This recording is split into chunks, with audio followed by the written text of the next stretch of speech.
가지 말씀인데요. 한 절씩 교독해서 어떤 내용인지 함께 보도록 하겠습니다. 제가 먼저 읽겠습니다. 제9시 기도 시간에 베드로와 요한이 성전에 올라갈새 나면서 못 걷게 된 이를 사람들이 메고 오니 이는 성전에 들어가는 사람들에게 구걸하기 위하여 날마다 미문이라는 성전문에 두는 자라.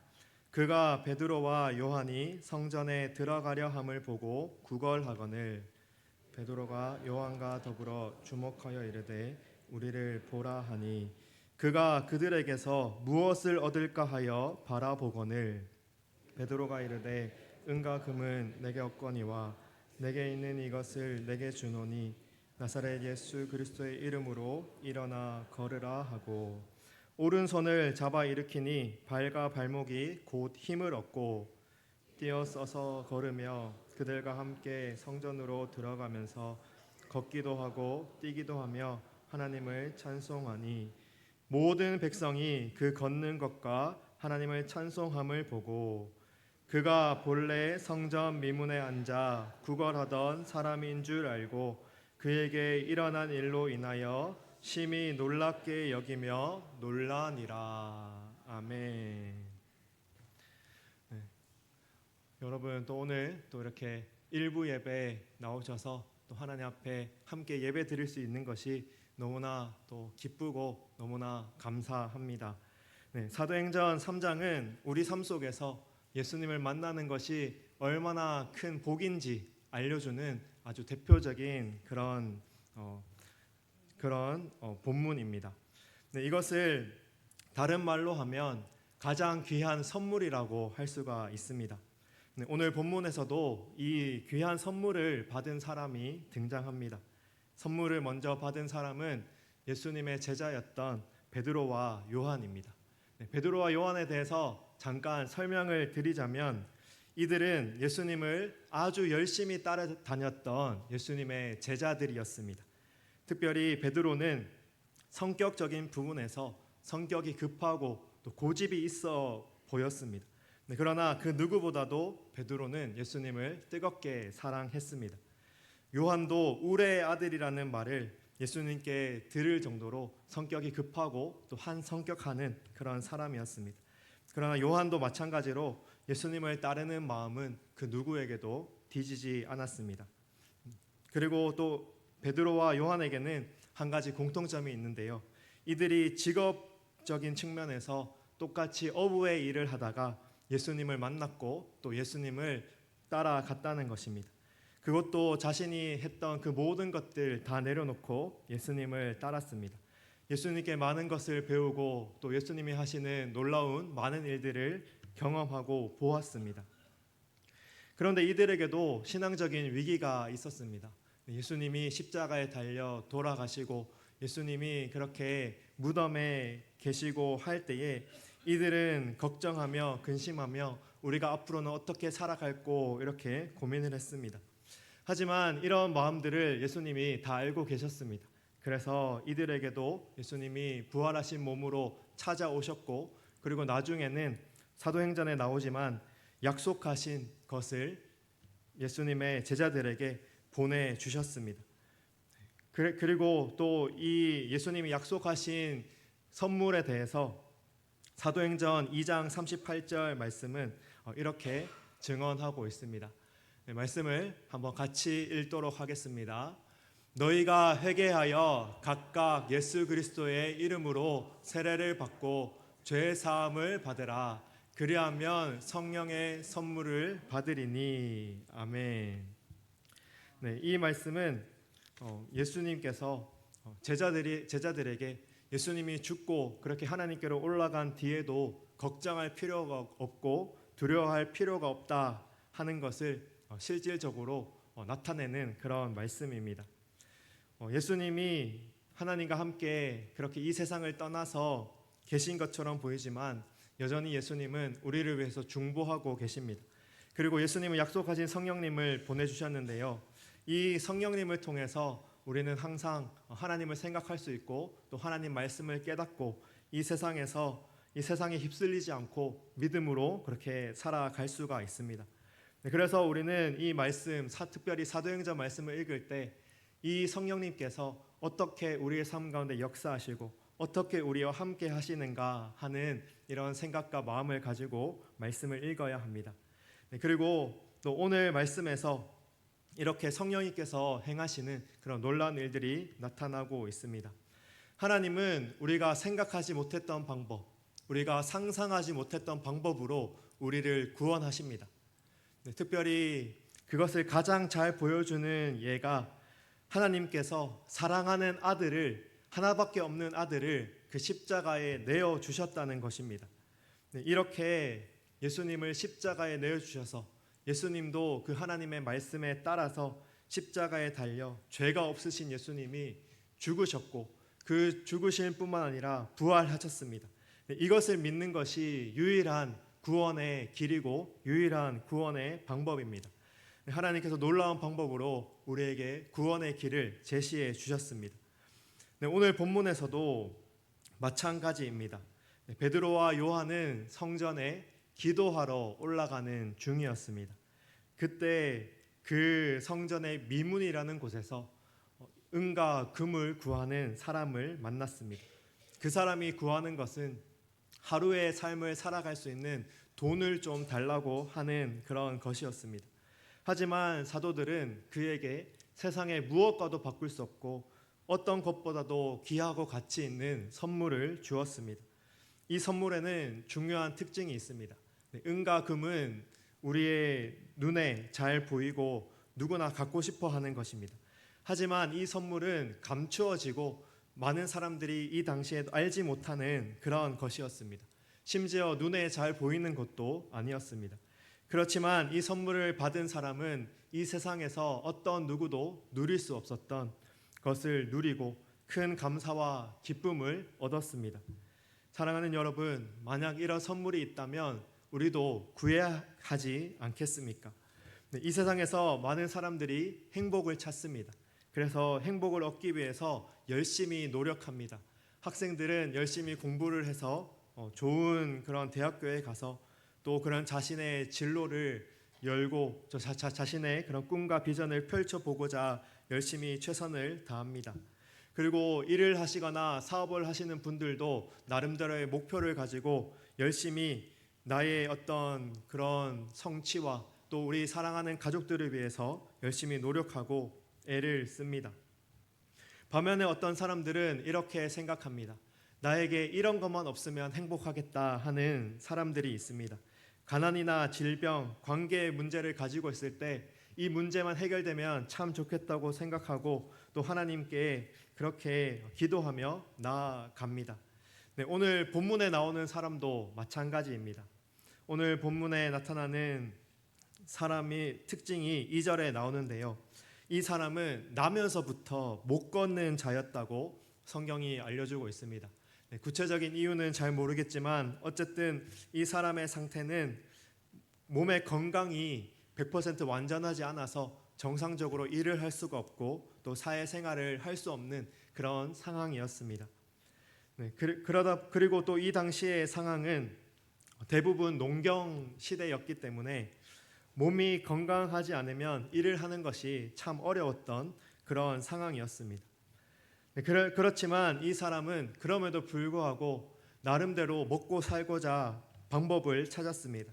특별히 이 사람에게는 이 사람을 도와주는 주변 사람들이 있었는데요. 2절 말씀을 보면 날마다 구걸하기 위해서 미문이라는 곳에 이 사람을 둘러매고 오는 그런 사람들이 있었습니다.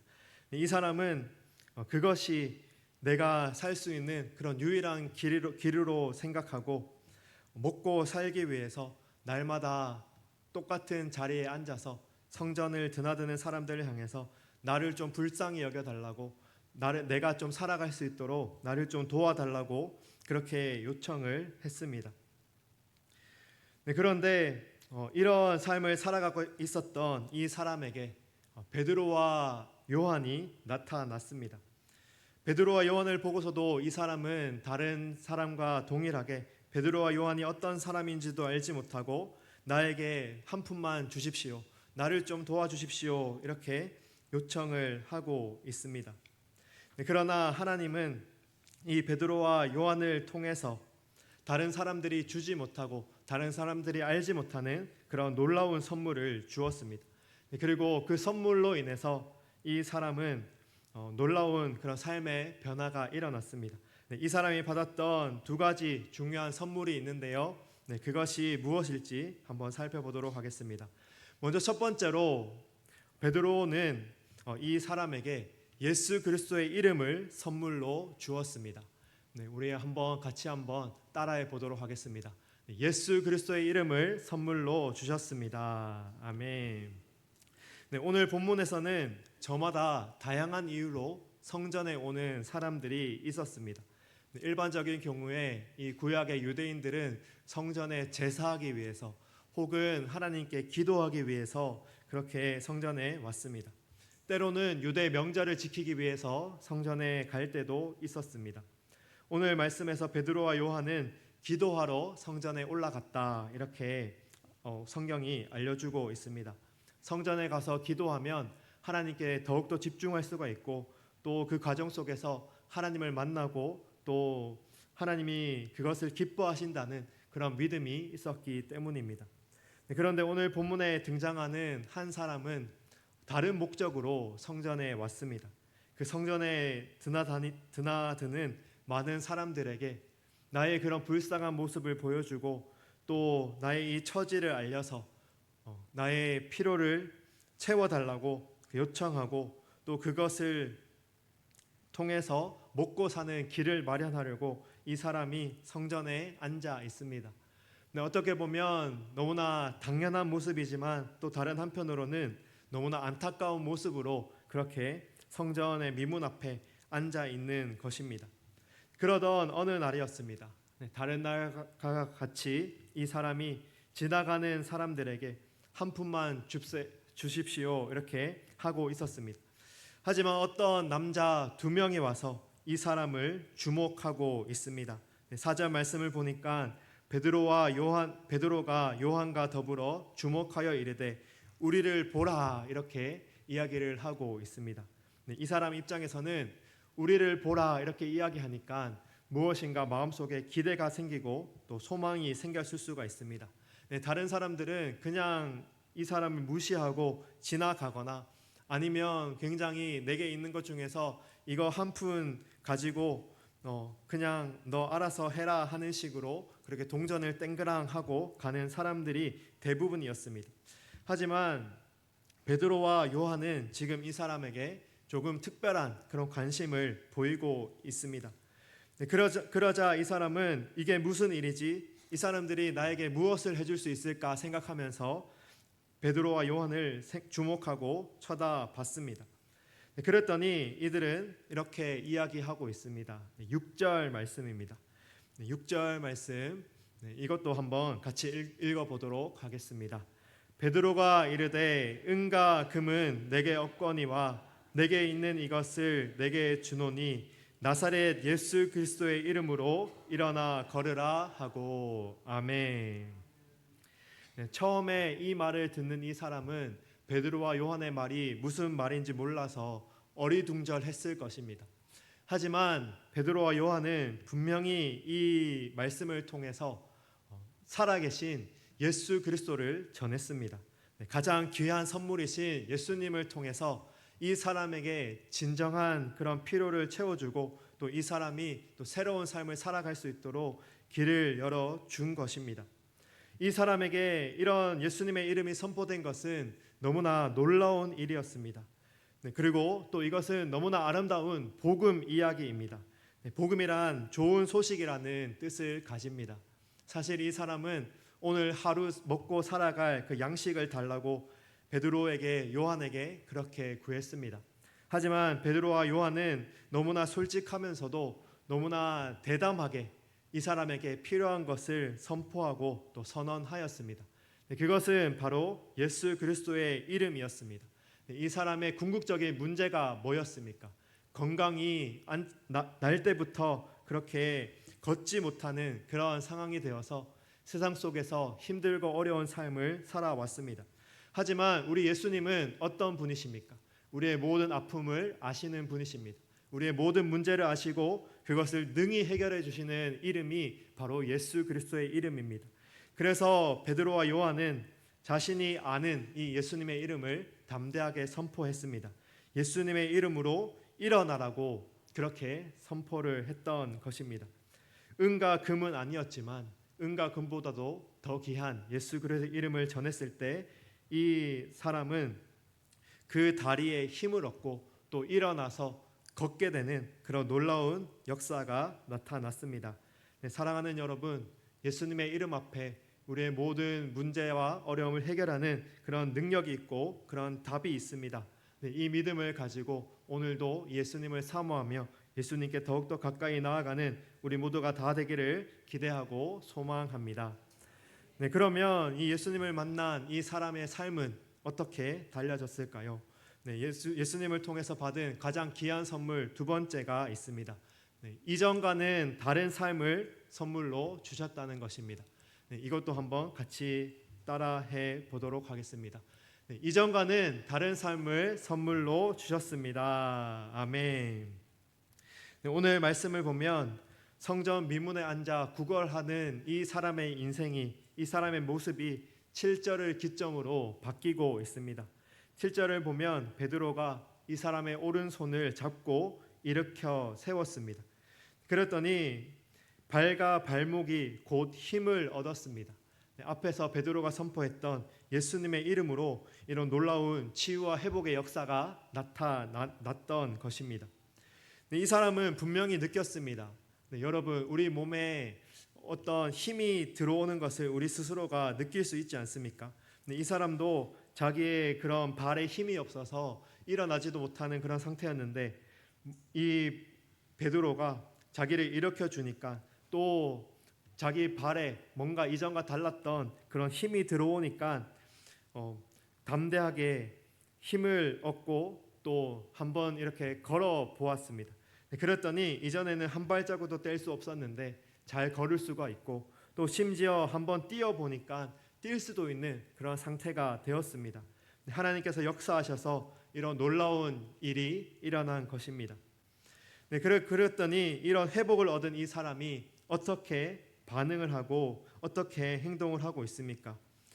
이 사람은 이 모든 일이 하나님이 하신 일이라고 고백을 하고 있습니다. 네, 그러면서 또 하나님을 찬송하고 또 그 즐거운 마음을 온 몸으로 표출을 하고 있습니다. 이 모든 모습을 보면서 다른 사람도 크게 놀랐습니다. 네, 여러분 생각해 보십시오. 항상 성전 미문에 앉아서 다른 어떤 것도 할 수 없는 것 같은 그런 무력한 모습으로 앉아 있었던 사람이었습니다. 그 자리에 드나드는 사람들은 이 사람에 대한 소문을 들어서 이 사람이 날 때부터 걷지 못하는 사람이었다, 선천적인 장애를 가지고 태어난 사람이었다 하는 것을 다 알고 있었습니다. 그런데 이런 사람에게 하나님이 역사하시니까, 성령님이 역사하시니까 그 모든 것들을 뛰어넘고 그 모든 것들이 회복되는 놀라운 일들이 벌어졌습니다. 그리고 우리가 생각해 보면 이 사람의 인생에 이런 놀라운 하나님의 은혜가 있었기 때문에 이 사람의 남은 그런 인생 또한 달라진 삶이 되어서 하나님을 예배하고 하나님을 찬송하고 또 하나님을 기쁨으로 섬기는 그런 삶이 되었다는 것을 우리가 생각해 볼 수가 있습니다. 하나님을 만나면 누구든지 이전과 다른 삶을 살아갈 수가 있고 변화된 삶을 기쁨으로 살아가게 되는 것입니다. 제가 아는 한 목사님은 처음에 불신 가정에서 태어나셨는데 예수님을 인격적으로 만났을 때 그것이 너무나 기쁘고 행복해서 발이 지면에서 둥둥 떠다니는 것 같았다, 이렇게 표현을 하셨습니다. 실제로 저도 생각해 보면 하나님을 뜨겁게 만나고 또 하나님께 열심히 또 기도하고 은혜를 받았을 때 그 마음이 얼마나 기쁘고 또 그 마음이 담대해지는 것을 경험을 해 보았습니다. 사도 바울도 이전에는 예수님 믿는 사람들을 죽이고 처리해야 될 대상으로 생각을 했습니다. 하지만 예수님을 만나고 변화된 사도 바울은 이전의 사도 바울이 아니었습니다. 그 누구보다도 담대하게 예수님을 전하고 또 심지어 예수님을 전하다가 수많은 고통과 그런 박해를 당해도 포기하지 않고 예수님을 전하는 것이 나의 사명이다, 이방인에게 복음 전하는 것이 나의 사명이다 이렇게 생각하면서 자기 목숨도 아끼지 않고 열심히 복음을 전하는 인생을 살았습니다. 예수님을 만나면 우리의 모든 삶이 이렇게 변화되고 또 새로워지는 것입니다. 이 세상에서 절망하고 낙담 가운데 있는 사람, 남에게 말하지 못하는 그런 고민과 문제를 가지고 있는 사람도 예수님을 만나면 소망이 생기고 또 힘이 생깁니다. 이런 사람들을 통해서 하나님은 역사하십니다. 그리고 이런 사람들을 통해서 하나님이 더욱더 영광스러운 모습으로 드러나게 되고 또 많은 사람들이 또 하나님을 알고 또 하나님께 돌아오게 됩니다.